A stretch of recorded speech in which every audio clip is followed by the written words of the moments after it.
کیوں مسلمان کہ جن کی خاطر بنا زمانہ وہ تجھ میں آرام پا رہے ہیں، اور زمانے بھر کا یہ قاعدہ ہے کہ جس کا کھانا اسی کا گانا، زمانے بھر کا یہ قاعدہ ہے کہ جس کا گانا اسی کا گانا، تو ہم نعمتیں جس کی کھا رہے ہیں انہی کے ہم گیت گا رہے ہیں، ہم نعمتیں جن کی کھا رہے ہیں انہی کے ہم گیت گا رہے ہیں۔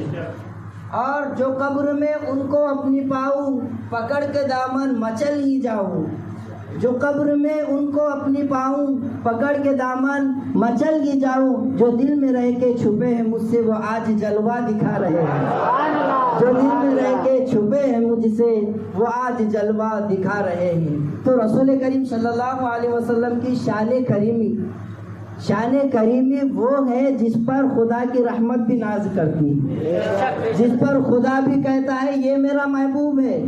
انبیاء علیہ السلام، آدم علیہ السلام سے عیسیٰ علیہ السلام تک جتنے بھی آئے سب نے کیا کہا؟ میں نبی کا رسول، میں اللہ کا نبی ہوں۔ سب نے کیا کہا؟ میں اللہ کا رسول ہوں، میں اللہ کا بھیجا ہوا پیغمبر ہوں۔ لیکن قربان جاؤ میرے پیارے حبیب صلی اللہ علیہ وسلم کی ذات پر، جس نے یہ نہیں کہا، انہوں نے بعد میں کہا میں اللہ کا رسول ہے، پہلے اللہ نے کہا محمد رسول اللہ، محمد جو ہے وہ اللہ کے رسول ہے، خبردار گستاخی نہ کرنا۔ اور انبیاء علیہ السلام آئے تھے، تکلیفیں پہنچائی گئی تھی، لیکن یاد رکھنا تمہاری بخشش کے لیے ضرور تھے، لیکن یہ میرا ہے، یہ میرا رسول ہے، اگر اسے تکلیف پہنچاؤں گے تو میں قہار اور جبار ہوں، اور اگر اس کی رحمت لوٹنا چاہو تو میں غفور اور رحیم بھی ہوں، بخشنے والا بھی ہوں، رحم کرنے والا بھی ہوں۔ تو انسان کی اوقات مٹی پانی کی، انسان کی اوقات مٹی اور پانی کی، اس کے علاوہ کچھ نہیں ہے، لیکن اس کی اوقات کس نسبت سے بڑی؟ صرف اس لیے کہ امت محمدی ہونے کی وجہ سے، کیونکہ نالین پاک کا صدقہ الحمدللہ ہمارے پاس موجود ہے۔ اللہ تعالیٰ نے ہمیں رحمتوں والا نبی ہمارے اندر بھیجا ہے، جیسا کہ میں نے ایک جمعہ میں بیان بھی کیا تھا کہ آدم علیہ السلام سے لے کر عیسیٰ علیہ السلام تک ہر کسی کو لقب ملا، ہر کسی کو نجی اللہ ملا، کسی کو صفی اللہ ملا، کسی کو خلیل اللہ ملا، کسی کو ذبی اللہ ملا، کسی کو خلیفۃ اللہ ملا، کسی کو جو ہے تو روح اللہ ملا، کس کو کلیم اللہ ملا، ہر کسی کو کوئی نہ کوئی لقب ملا۔ تفسیر روح البیان میں پڑھا تھا، مطالعے کے دوران آیا تھا، تمام فرشتے عرض کر رہے اے اللہ تو نے اپنے آدم کو بھیجا صفی اللہ بنا کر بھیجا، تو نے اپنے نوح کو بھیجا نجی اللہ بنا کر بھیجا، ابراہیم کو بھیجا خلیل اللہ بنا کر، اسماعیل کو بھیجا ذبی اللہ بنا کر، داؤد کو بھیجا خلیفۃ اللہ بنا کر، موسیٰ کو بھیجا کلیم اللہ بنا کر، عیسیٰ کو بھیجا روح اللہ بنا کر، لیکن محمد رسول اللہ کو حبیب اللہ کیوں بنایا ہے؟ صحابہ اکرام جو ہے تو فرشتے عرض کر رہے ہیں اللہ یہ کیا مسئلہ ہے، ہمارے سمجھ کے باہر ہے، ایک کو بھی تو نے حبیب نہیں کہا، محب بھی نہیں کہا، محبت کرنے والا بھی نہیں کہا، کیا مسئلہ ہے؟ تو اللہ تعالیٰ نے اس وقت میں فرمایا تھا اے فرشتوں سن لو یہ میرا حبیب ہے، اور وہ حبیب کیوں ہے میں آپ کو کہتا ہوں۔ اللہ تعالیٰ نے فرمایا اے فرشتوں صفی اللہ وہ ہوتا ہے جو اللہ کی رضا چاہتا ہے، نجی اللہ وہ ہوتا ہے جو اللہ کی رضا چاہتا ہے، خلیل اللہ وہ ہوتا ہے جو اللہ کی خوشنودی چاہتا ہے، ذبی اللہ وہ ہوتا ہے جو اللہ کو خوش کرنا چاہتا ہے، خلیفۃ اللہ وہ ہوتا ہے جو اللہ سے اس کی رضا طلب کرتا ہے، کلیم اللہ وہ ہوتا ہے جو بات کر کے اللہ کی رضا طلب کرتا ہے، روح اللہ وہ ہوتا ہے جو اللہ کی رحمتیں لوٹنے کے لیے اللہ کو کہتے ہیں اللہ تم مجھ سے راضی ہو جا، لیکن حبیب اللہ وہ ہوتا ہے جس کی رضا خود اللہ چاہتا ہے، جس کی رضا خود اللہ چاہتا ہے۔ اس لیے امام احمد رضا خان بریلوی رحمۃ اللہ علیہ فرماتے ہیں کہ خدا کی رضا چاہتا ہے تو عالم، خدا چاہتا ہے رضا محمد، خدا کی رضا چاہتے ہیں تو عالم، خدا چاہتا ہے رضا محمد۔ اور میں اس کو قرآن سے الحمدللہ ثابت کر سکتا ہوں۔ آئیے میں آپ کے سامنے رکھتا ہوں کہ موسیٰ علیہ السلام جب اپنی قوم کے پاس گئے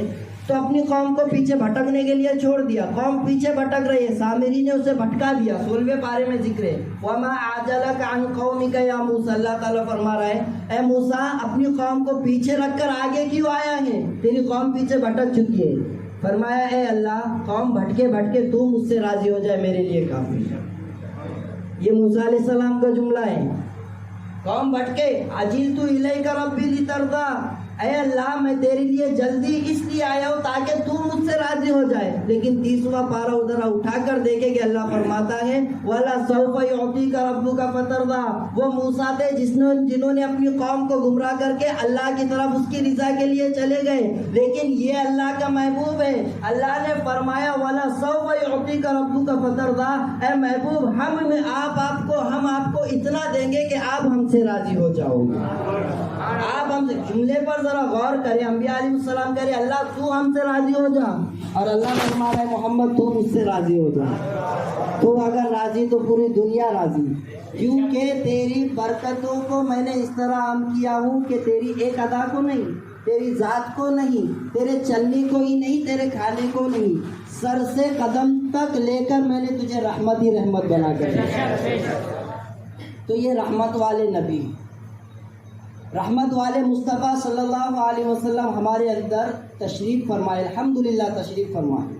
لیکن میں اسی کے ساتھ ساتھ اور ایک عقیدہ دے رہا ہوں, اور الحمدللہ بدھ کے روز میں نے یہ شعر کہا تھا اور آج بھی کہہ رہا ہوں کہ ہر بے اصول کے لیے فطری اصول زندہ ہے. ہر بے اصول کے لیے فطری اصول زندہ ہے. اور چبھن میں خاروں کے رہ کے بھی پھول زندہ ہے. چبھن میں خاروں کے, خار یعنی کانٹے, کانٹوں کو خار کہا جاتا ہے. ہر بے اصول کے لیے فطری اصول زندہ ہے. چبھن میں خاروں کے رہ کے بھی پھول زندہ ہے. اور جشن میلاد النبی بنا کر یہ بتاتے ہیں زمانے کو ہم ہی وہ لوگ ہیں جن کا رسول زندہ, ہم ہی وہ لوگ ہیں جن کا رسول زندہ. کیونکہ رسول کریم صلی اللہ علیہ وسلم کی ذات وہ ذات ہے. میں الحمدللہ یہ بات حدیث سے بھی ثابت کر دوں کہ رسول کریم آج بھی ہم میں تشریف فرما. کیونکہ اگر اب جیسے ہمارے پاس پرسوں ایک اسٹیج پر جلسہ ہوا تو جلسے کا اسٹیج کس کے لیے سجایا گیا تھا؟ مقرر خصوصی کے لیے, مفتی صاحب کے لیے سجایا گیا تھا. لیکن وہ جانے کے بعد اسٹیج کو رکھا گیا نہیں رکھا گیا. کیوں؟ کیونکہ جن کے لیے سجایا گیا تھا وہی چلے گئے تو پھر اسٹیج لگ کر کیا فائدہ ہوگا, اس منڈپ کو سجا کر کیا فائدہ ہوگا. آئیے اللہ تعالیٰ ارشاد فرماتا ہے اے آدم علیہ السلام کی طرف لے کر جا رہا ہوں.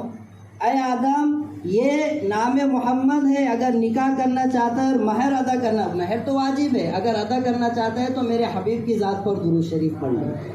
میرے حبیب کی ذات پر 10 مرتبہ درود شریف پر تیرا نکاح ہوا علیہ السلام کے ساتھ کر دوں گا. تو اس وقت میں اللہ کو آدم علیہ السلام نے ارشاد فرمایا اے اللہ یہ محمد کون ہے؟ اس وقت میں قاضی عیاض مالکی رحمۃ اللہ علیہ اپنی کتاب شفا شریف میں کھلے الفاظ میں یہ لکھتے ہیں کہ اللہ تعالیٰ نے ارشاد فرمایا کہ آدم محمد ذات وہ ہے جس کے لیے میں نے پوری کائنات کو بنایا ہے. محمد ذات وہ ہے جس کے لیے میں نے پوری دنیا کو سجایا ہے.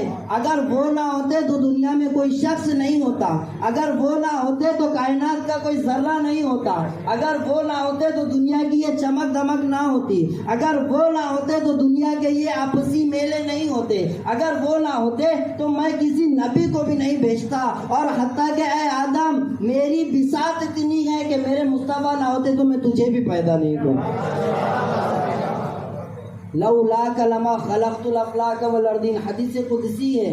اللہ تعالیٰ فرماتا ہے اے محبوب اگر آپ نہ ہوتے تو میں زمین اور آسمان میں سے ایک بھی چیز کو پیدا نہیں فرما. تو جیسے میں نے مثال دیا مقرر خصوصی کے لیے منڈپ سجایا گیا تھا. کب تک سجایا گیا تھا؟ جب تک وہ حاضر تھے. وہ جیسے یہاں سے دور چلے گئے منڈپ کو اٹھا دیا گیا. تو اگر رسول کریم اگر ہم میں آج موجود نہیں تو یہ اسٹیج کیوں سجا ہوا, یہ دنیا کیوں سجی ہوئی ہے؟ تو کھلے طور پر میں کہہ رہا ہوں میرے آقا آج بھی ہمارے دلوں میں زندہ ہیں, ہمارے اخلاق میں زندہ ہیں, ہمارے اطوار میں زندہ ہے. یہ اہل سنت والجماعت کا عقیدہ. میں حدیث قدسی سے ثابت کر رہا ہوں. اللہ تعالیٰ کھلے طور پر قاضی عیاض مالک رحمۃ اللہ علیہ حدیث قدسی کو بیان فرماتے لولاک لما خلقت الافلاک والارضین, ساتوں زمین اور ساتوں آسمان میں سے کچھ بھی پیدا نہیں کرتا اگر آپ نہ ہوتے. تو جس کے لیے پیدا کیا گیا اس کا ہونا ضروری ہے. جس کے لیے منڈپ سجایا گیا تھا وہ اگر آج بھی یہاں تقریر کرنے کے لیے ہوتے تو ان کے لیے منڈپ سجایا ہوا ہوتا. منڈپ کیوں اٹھایا گیا, کیوں اسٹیج کو کھول دیا گیا؟ وہ اس لیے کہ وہ تقریر کرنے والے مہمان ہی چلے گئے, اس لیے وہ منڈپ کو بھی اٹھا لیا گیا. تو آج دنیا ہمارے درمیان برقرار ہے. زمین و آسمان برقرار ہے، تو اس کا مطلب کیا ہوا؟ جس کے لیے سجایا گیا وہ بھی آج ہمارے درمیان موجود ہے۔ ذرا دل کے راستے سے، دل سے عشق مصطفیٰ سے پکار کر تو دیکھو، رسول کریم ہر جگہ موجود نظر آئے۔ 1000 قدم اٹھیں گے خدا کی طرف، بس ایک بار چلے آؤ مصطفیٰ کی طرف۔ اگر رسول خدا صلی اللہ علیہ وسلم کی بارگاہ میں چلتے آؤ گے، ہمارا کام رسول کریم کی بارگاہ میں جانا ہے، اور رسول کریم کا کام خدا کی بارگاہ تک پہنچانا۔ یہی ہمارا عقیدہ، اس کے علاوہ کچھ نہیں، یہی ہمارا عقیدہ ہے۔ اب آئیے میلاد النبی صلی اللہ علیہ وسلم منانا کہاں سے ثابت، کس طرح ثابت؟ میں اس کو قرآن سے ثابت کر چکا ہوں، حدیث سے بھی ثابت کر چکا ہوں کہ قرآن مجید کہتا ہے قُلْ بِفَضْلِ اللَّهِ وَبِرَحْمَتِهِ فَبِذَلِكَ فَلْيَفْرَحُوا هُوَ خَيْرٌ مِّمَّا يَجْمَعُونَ۔ اے محبوب آپ فرما دیجئے اللہ کا فضل اور اللہ کی رحمت پر چاہیے کہ لوگوں کو خوشی منانی چاہیے۔ یہ 11ویں پارے میں اللہ جو ہے تو صاف صاف طور پر فرما رہا ہے، فضل جو ہے تو کھانا پینا وغیرہ یہ ہمارے لیے اللہ کا فضل، اللہ نے عبادت کے لیے موقع دیا، نماز کے لیے موقع دیا، ایک دوسرے کی مدد کرنے کے لیے موقع دیا، یہ ہمارا فضل ہے، اللہ کا فضل ہے ہم پر۔ لیکن رحمت کیا چیز ہے؟ اللہ ہی سے پوچھے تو اللہ نے بتا دیا وَمَا أَرْسَلْنَاكَ إِلَّا رَحْمَةً لِّلْعَالَمِينَ، اے محبوب ہم نے آپ کو رحمت بنا کر دنیا میں بھیجا۔ تو فضل پر ہم جو ہے تو گیت گا رہے، فضل پر جو ہے تو خوشیاں منا رہے ہیں۔ آج ہمارے گھر میں بیٹا پیدا ہوتا ہے تو خوشی ہوتی نہیں ہوتی؟ خوشی ہوتی ہے، اسی لیے مٹھائی بانٹتے ہیں۔ تو اس فضل پر ہم رحمت بانٹ رہے گئے، اس فضل پر ہم خوشیاں منا رہے ہیں، تو اللہ کی رحمت پر خوشیاں کیسے نہ منائیں؟ کس طرح ہمارا ایمان پیچھے ہٹنے دے گا؟ کیونکہ ہمارا ایمان یہ ہے رسول کریم ہمارے لیے رحمت بن کر آیا۔ اللہ کا حکم ہے رحمت پر خوشی مناؤ، غمگین ہونے کی ضرورت نہیں، خوشی مناؤ۔ تو جہاں پر ہمیں اللہ کی عبادت کرنی چاہیے وہاں پر رسول کریم صلی اللہ علیہ وسلم کی خوشی بھی منانی چاہیے۔ اب دوسری بات، جس طرح میں نے حدیث شریف بیان کیا ہوں، جلسنا نذکر اللہ ونحمد علی ما ہدانا للاسلام ومن علینا بک۔ صحابہ اکرام سے رسول کریم صلی اللہ علیہ وسلم نے فرمایا، اے صحابہ اکرام کیوں بیٹھے ہو، مسجد میں کیوں بیٹھے ہو؟ چاہیے تھا کہ 2 رکعت نفل نماز پڑھ لیتے، اس کا ثواب ملتا، آپس میں چرچا کیوں کر رہے ہو، کس بات کی بحث چڑھ رہی؟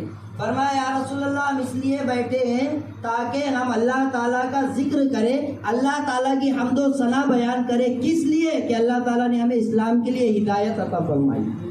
اور دوسرا ریزن کیا، دوسرا سبب کیا بتایا؟ کہ اسلام کے لیے ہدایت عطا فرمائی، لیکن آپ کو ہم میں بھیج کر جو احسان فرمایا اس کی خوشی منا رہے ہیں۔ یہ صحابہ اکرام کا عقیدہ، سبحان اللہ، یہ صحابہ اکرام کا عقیدہ۔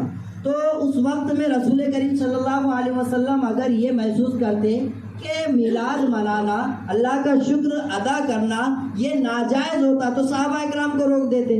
فرمایا ان اللہ یباہی بکم الملائکہ، اے میرے پیارے صحابہ اکرام، اللہ تعالیٰ فرشتوں کے درمیان تم پر جو ہے تو فخر کر رہا ہے۔ کیوں فخر کر رہا ہے؟ کیونکہ تم میلاد مصطفیٰ منا رہے۔ وہ ان کا طریقہ تھا، یہ ہمارا طریقہ ہے۔ میلاد مصطفیٰ منانے کا وہ ان کا طریقہ تھا، یہ ہمارا طریقہ ہے۔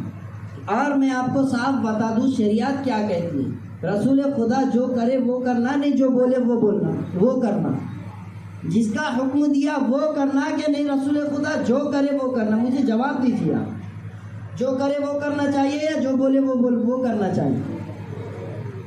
اگر جو کرے وہ کرنا چاہیے تو آئیے میرے ساتھ باہر کے چاند کے 2 ٹکڑے کر کے بتائیے مجھے۔ اگر جو کرے رسول خدا وہ کرنا ہے تو آئیے میرے ساتھ میں چاند کے 2 ٹکڑے کر کے بتائیے۔ دن نکلنے دیجیے، عصر کی نماز میں قضا کرتا ہوں، میرے لیے سورج کو پلٹا کر بتائیے۔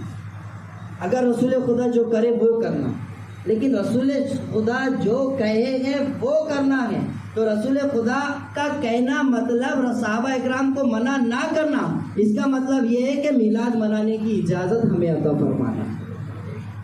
اور دوسری طرف اللہ کے رسول صلی اللہ علیہ وسلم ارشاد فرماتے ہیں، صحابہ اکرام نے پوچھا یا رسول اللہ جمعہ کا دن کیوں منایا جاتا ہے، یہ عید کا دن کیوں ہے عید کا دن؟